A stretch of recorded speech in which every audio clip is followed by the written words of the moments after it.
और जोरे ला इलाहा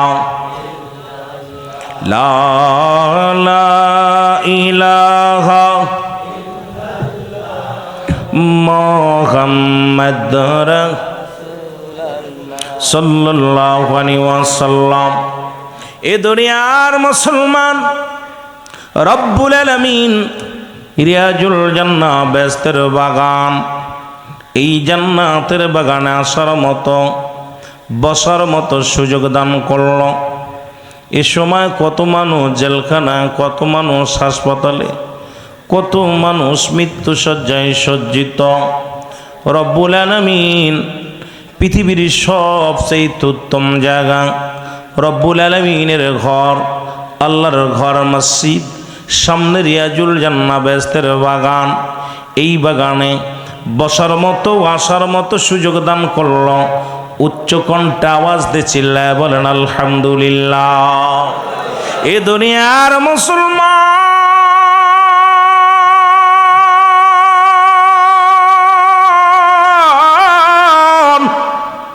বান্দা যখন রিয়াজুল জান্নাহ বেহেশতের বাগান, এই জান্নাতের বাগানে যখন রওনা হয়ে যায়, প্রতিটা কদমে কদমে রব্বুল আলামিন বান্দার জীবনের সগীরা গুনাহগুলো মাফ করে দেয়। জোরে বলেন মারহাবা। কি গুনাহ মাফ হয়? আর একটু জোরে বলা যাবে না? কি গুনাহ? সগীরা গুনাহগুলো মাফ হয়ে যায়, ছোট্ট ছোট্ট গুনাহগুলো মাফ হয়ে যায়।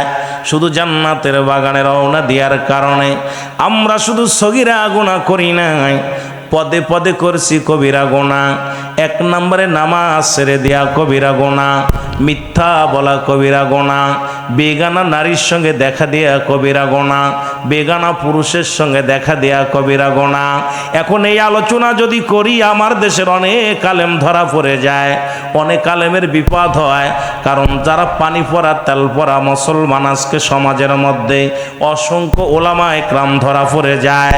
কারণ যাদের সঙ্গে দেখা করা যায় তাদের সঙ্গে বিয়ে করা হারাম, যাদের সঙ্গে দেখা দেয়া হারাম তাদের সঙ্গে বিয়ে করা যায়। এক কথায় আজকে সমাজের মধ্যে বেগানা নারীর সঙ্গে দেখা দেয়া হারাম। হারামকে হালাল করার ইখতিয়ার কারোর দুনিয়ার মধ্যে নাই। এই কবিরা গুনাহগুলো মাফের দরকার আছে কি না? আর একটু জোরে বলেন আছে কি না? এই গুনাহ নিয়ে যদি কবরে যায়, কবর কিন্তু ছাড়বে না, কবর কিন্তু ছাড়বে না, ফেরেশতারাও ছাড়বে না, রব্বে কারীম ছাড়বে না। এই গুনাহগুলো যদি মাফ করাইতে হয়, যে রিয়াজুল জান্নাহ বেহেশতের বাগানে রওনা দিয়ে আসার কারণে সগীরা গুনাহ মাফ, এখন কবিরা গুনাহ মাফের দরকার। আল্লামা কুতুবী রাহমাতুল্লাহ বয়ান করে, দুনিয়ার মানুষ শোনো, বান্দা যখন ওই জান্নাতের বাগানে রওনা দিয়া ওই জান্নাতের বাগান খানাকে ধরিয়া কবরের ভয়ে, যার নামের ভয়ে খাস তওবা করে আল্লাহ বলে ডাক দেয়। কারণ কিয়ামত পর্যন্ত আর কোনো নবী আসবে না, কিয়ামত পর্যন্ত তওবার দরজা খোলা, নবীদের দরজা বন্ধ। এই বান্দা যখন কবরের ভয়, বান্দার দিলের মধ্যে যখন জাহান্নামের ভয়, বান্দার দিলের মধ্যে যখন রব্বে কারীমের ভয়, এই ভয় ঢুকিয়া যখন তওবা করি আল্লাহ বলে ডাক দেয়, রব্বুল আলামিন আমার জীবনের শেষ মাহফিল, আমার জীবনের শেষ রাত, আমার জীবনের শেষ সময়, বান্দা যখন এই কবরের ভয়, জাহান্নামের ভয় বান্দার দিলের ভিতরে ঢুকিয়া বান্দা যখন কাজ তওবা করে, ওই বান্দার জীবনের সব গুনাহ রব্বুল আলামিন চিরতরে মাফ করে দেয়। জোরে জোরে চিল্লা বলা যাবে না মারহাবা। মাহফিলে আসলে লাভ না লস? চিন্তা করছেন? এলাকার বাসী মাহফিল সাজাইলো কত কষ্ট করে, বাড়ি বাড়ি যাইয়া চাউল উঠাইছে, বাড়ি বাড়ি যে টাকা উঠাইছে, আপনারা কষ্ট করে আইছেন, বছরে একটা দিন বসছেন। এই মাহফিল আসার কারণে সগীরা গুনাহ মাফ। এখানে বইয়া শুধু চোখের পানি ছেড়ে কানবেন, কারণ পৃথিবীর মধ্যে আসার একটা সিরিয়াল আছে, যার কোনো সিরিয়াল নাই। আসেনি? দেখা যায় বাবা জিন্দা, সন্তান দুনিয়ার মধ্যে নাই, দাদা জিন্দা, নাতি দুনিয়ার মধ্যে নাই, দাদার কাঁধে নাতির লাশ, নাতির কাঁধে দাদার লাশ। আসেনি এরকম? মনে হয় নাই? মনে হয় বড় ভাই যাবে, তারপরে ছোট ভাই, তারপরে আরেক ভাই। কারণ রব্বুল আলামিন যে কোনো মুহূর্তে মালাকুল মউতকে পাঠায়া দিতে পারে। মানুষের দুইটা টাইমে মরণ হয়, একটা হলো রাতের বেলা, একটা হলো দিনের বেলা। দুইটা টাইমে মরণ হয়, হয় রাত্রে না হয় দিনে। ও মুসলমান শুনে নাও, শুনে নাও।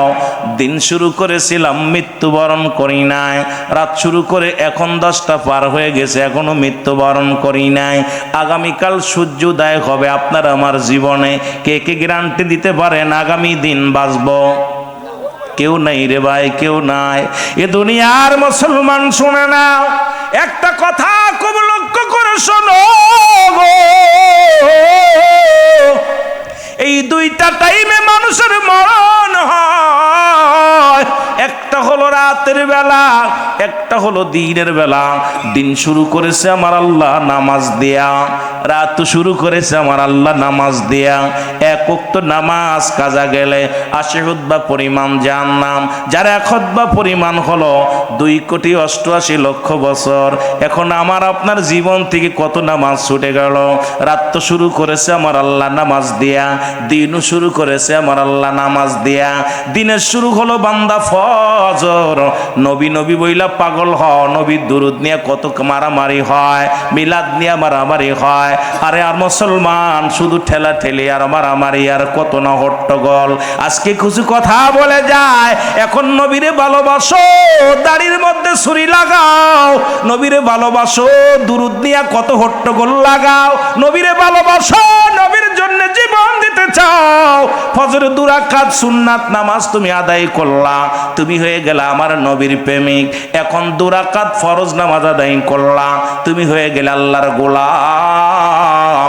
এখন দিনের মধ্যে যদি তোমার মরণ হয়, তোমার মরণটা হবে আমার আল্লাহর গোলাম, নবীর প্রেমিক। যে ফজরে ঘুমাইলো সে কেমনে নবীর প্রেমিক হয়, কেমনে আল্লাহর গোলাম হয়? জোরে বলেন ঠিক কিনা? বেনামাজি রাত দিনের বেলা মারা গেছে, এটা আল্লাহর দলের লোক না, নবীর দলের লোক না? কথা আসা না মশারে ভাই? কথা কয় না। ফজরের নামাজ ছিল কি? 2 রাকাত ফরজ, 2 রাকাত সুন্নাত। যেহেতু মুসলমান নবীর তরিকায় চলি, নবীর কথা সুন্নাত 2 রাকাত ছিল। নবী সুন্নাত পড়ি নাই, কিন্তু নবীর জন্য পাগল, ঠিকই না? হায় হায়, কি যে সমাজ আজকে আমার দেশে! শুধু মিলাদ কিয়াম, এই দাড়ি মিলাদ কিয়াম নিয়েই শুধু বেশি ফেতনা। হাইরে শুরু করছে, জিগাইবেন কয় ফজরের নামাজ পড়ছিলি, কয় এই ফজর উঠতে আরি নেই। কথা বুঝেননি? কয় জোর পড়ছিনি, কয় জোরের সময় পাই নাই। আসর পড়ছস, কয় এই সময় কাজে ব্যস্ত ছিলাম। কয় মাগরিব পড়ছস, কয় সময় কেমনে গেছে এটাই বুঝি নাই। ঈশা পড়ছস, ঘুমাইছিল, উঠতে এখন ঘুমাই গেছিলাম, ঠিক কি না? কেমনে বুঝাইব মানুষকে? বড় কষ্ট। এ মুসলমান শুনে নাও, এখন দিনের বেলা তোমার মরণ হয় নাই, রাতের বেলা মরণ হবে, এর মধ্যে কোনো সন্দেহ নাই। রাতের শুরু হলো মাগরিব, 3 রাকাত ফরজ নামাজ তুমি আদায় করলা, বান্দা তুমি হয়ে গেল আল্লাহর গোলাম, ঠিক কি না? কার গোলাম? না কোনো বান্দার গোলাম? কার গোলাম? আর একটু জোরে বলেন না, কার গোলাম? এখন আমি আপনি তওবা করলাম রব্বে কারিমের কাছে। এই রব্বে কারিম যখন দুনিয়া সৃষ্টি করলো, সমস্ত রুহের জগৎটারে বানাইল, বানায়ার সামনে রাখিয়া রব্বে কারিম একটা কথা বলছে, বান্দা শোন, ভালো কইরা শোন। আমার আল্লাহ কালাস্তুবি রব্বিকুম, ও বান্দা আমি কি তোর রব নেই? আমি কি তোর প্রভু নয়? আমি কি তোর মালিক নয়? এবার স্বীকার করলাম কি? এই যে স্বীকার করলাম, কালু বালা, স্বীকার করলাম বান্দা আমি হইলাম আপনি আমার রব, আপনি আমার সব, আপনি আমার আইনদাতা, আপনি আমার বিচার করনেওয়ালা, আপনি আমার মৌতের দায়িত্ব নিলেন, আপনি আমার রিজিকের দায়িত্ব নিলেন। এরপরও বান্দা তোদের চরিত্র পরিবর্তন হলো না কেন? স্বীকার করলে, আজকে স্বীকার করলে দুনিয়ার মুসলমান, স্বীকার করলে রব্বে কারিম আপনি আমাদের রব, আপনি আমি আপনার গোলাম, সেই গোলাম হইয়া যদি রবের কর্ম না করি, রবের যদি গোলামি না করি, এই রব্বে কারিম আপনারে ভালোবাসবে না, তালাক দিব। ক্লিয়ার? কথা বোঝে না? আপনারা বুঝতেছেন আমার কথা? না বুঝলে তো বিপদ। এক দেশের গালি এক দেশের বলি। আপনাদের এলাকায় নতুন আইলাম, এখন আপনারা যদি না বোঝেন তাহলে তো বিপদ। অনেক ভালোবাসেন। আমি আসার পর সেক্রেটারি সাহেব, মাস্টার সাহেব অনেক কথা আপনাদের প্রশংসা করছে। হুজুর, আপনার আমার এলাকার যুবকগুলো আপনার অত্যন্ত ভালোবাসে। ভালোবাসার নমুনাও পাইছি। যখনই মাইকটা ধরে বলছে আপনার দোকান পাশার বন্ধ করে মাহফিলে আসেন, দেখছি আপনারা পাগলের মতো ছুটে আসছেন। আপনারা আমারে ভালোবাসেন, রাসূলকে ভালোবাসেন, কোরআনকে ভালোবাসেন, হাদিসকে ভালোবাসেন, আল্লাহ দিনকে ভালোবাসেন। এই জন্য আসছেন, জোরে বলেন ঠিক কিনা? আমি তো শুধুমাত্র শিলা। কথা বলেন, হয়তো ওই দিনের পথে আসি বিলেই শোনার জন্য আসছেন, ঠিকই না? তোমার বাবারা, বিশেষ করে আজকে এখানে যারা আসছেন, তা অত্যন্ত আনন্দিত আমরা যে এই সময় গরমের উত্তপ্ত গরমও পড়তেছে, সব মিলায়া জান্নাতি মানুষ জান্নাতের বাগানে বসেছেন। তো এই যে আমরা কবুল পড়লাম কার কাছে? আল্লাহর কাছে। আমি আপনার কাছে একটা জিনিস জানতে চাই, আপনাদের এলাকায় বিবাহ শাদী হয় না?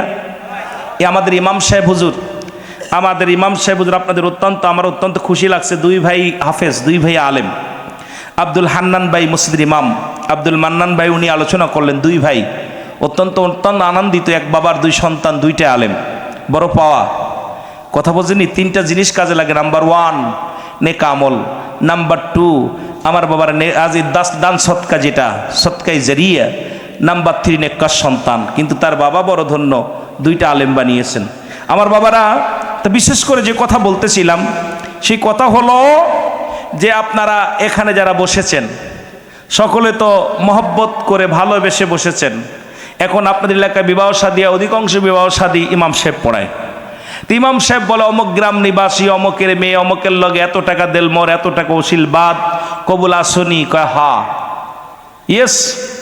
কবুল পড়ার পর যদি সারা দিন আপনার কাজ করে, রাত্রেবেলা যদি কয় স্বামী আপনি ঘুমায় থাকেন, আমি আপনার স্বাস্থ্যবার ঘরে যে ঘুমাই, মানবেন? কথা কয় না। এটা ভালো বুঝে নাই মনে হয় যুবকরা, বুঝছনি? যে পাগল এর কাছ থেকে যদি বউ আর এক জায়গা যাইতে চায়, মানবো? কয় তুই তালাক, ঠিকই না?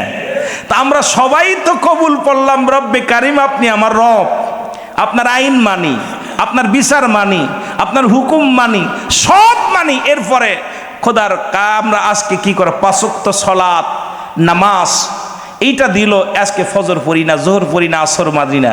এখন আল্লাহ কি আমাদের সাথে সম্পর্ক রাখবো না ছাড়বো? কথা বলেন। আর আল্লাহ যার দায়িত্ব বাদ দিব, তার কপালে কি আছে? কোন কি আছে? দুঃখ আছে, কষ্ট আছে, ঠিক কিনা? শেষ নাই। আল্লাহ আমাদের বোঝার তৌফিক দান করুক। এত বিস্তারিত ভাঙ্গা ঠিক না, যদিও পল্লী এলাকায় যদি কিছু কথা বলতে হচ্ছে, যেহেতু সব শ্রেণীর মানুষ এখানে আছেন, সবাই শিক্ষিতও না, সবাই অশিক্ষিতও না, সব শ্রেণীর মানুষ আছে। একটা হলো জুমলায় খবরিয়া, একটা জুমলায় হিংসা। বক্তা মনের ভাব প্রকাশ করলে শ্রোতা সহজেই বুঝতে পারে, এটাকে জুমলায় খবরিয়া বলে। বক্তা মনের ভাব প্রকাশ করলে শ্রোতা ইয়েস নো ভেরি গুড আর কিছু বুঝতে পারে না, এটাকে বলা হয় জুমলায় হিংসা। যেমন এক এলাকায় আপনার ওই কিছু ইংলিশ শিখছে এক লোক, ইয়েস নো ভেরি গুড। তো এলাকায় খুন হয়েছে, পুলিশ আয়া কয় এলাকায় খুন হয়েছে নি? কয় ইয়েস। কি বলছে? কথা বলেন না। ইয়েস। কয় কে খুন করছে? কয় নো। নো বলবো না। কয় তাহলে থানায় চল। কয় ভেরি গুড। কথা বুঝেননি? পুলিশের দইরা ডান্ডা বেরি দিয়ে আর গাড়িতে উঠাইয়া লয়া যাইতেছে। এখন কয় খুন হয়েছে? কয় ইয়েস। কে করছে বল? কয় নো। কয় তাহলে থানায় চল বলবি। কয় ভেরি গুড। নিয়ে পিটাইতেছে, রিমান্ডে নিয়ে পিটাই। কয় ইয়েস ইয়েস। কথা বুঝেননি?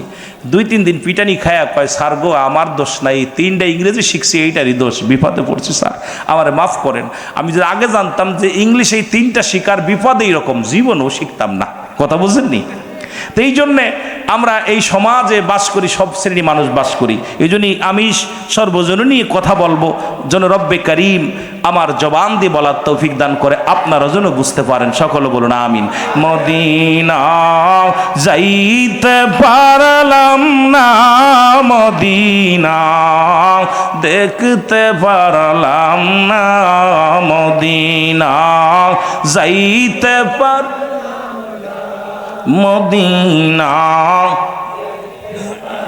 আরো জোরে জোরে বলেন মদিনা যাইতে পারলাম না মদিনা। আমি অসহায় তাই এত দূরে রই, আমি অসহায় তাই এত দূরে রই, শুধুই সালাম জানাই, বলো শুধুই সালাম জানাই মদিনা যাইতে পারলাম না মদিনা। দেখ আর একটু জোরে জোরে চিল্লায় বলেন মদিনা যাইতে পারলাম না মদিনা। মদিনার নাম কত সুন্দর,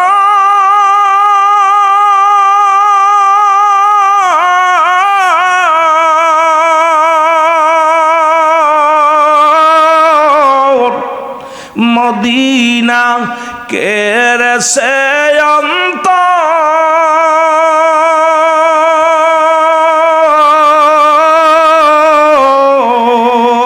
এই গরিব দুঃখীর সালাম খানি, গরিব দুঃখীর সালাম খানি পৌঁছাই দিও মদিনায়, বলো পৌঁছাই দি মদিনা যাইতে পার। একটু মহব্বতে বলেন না মদিনা যাইতে পারলাম না মদিনা। আমি অসহায় তাই এত দূরে রই, আমি অসহায় তাই এত দূরে রই, দূর থেকে সালাম জানাই, বলো দূর থেকে নাই মদিনা যাইতে পারলাম না মদিনা। মদিনার নাম কত মধু,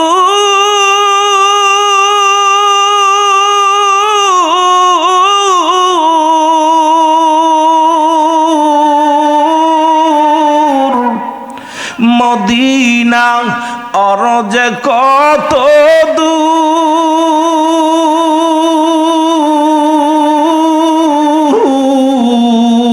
ওই মদিনার পথের দুলি, বলো ওই মদিনা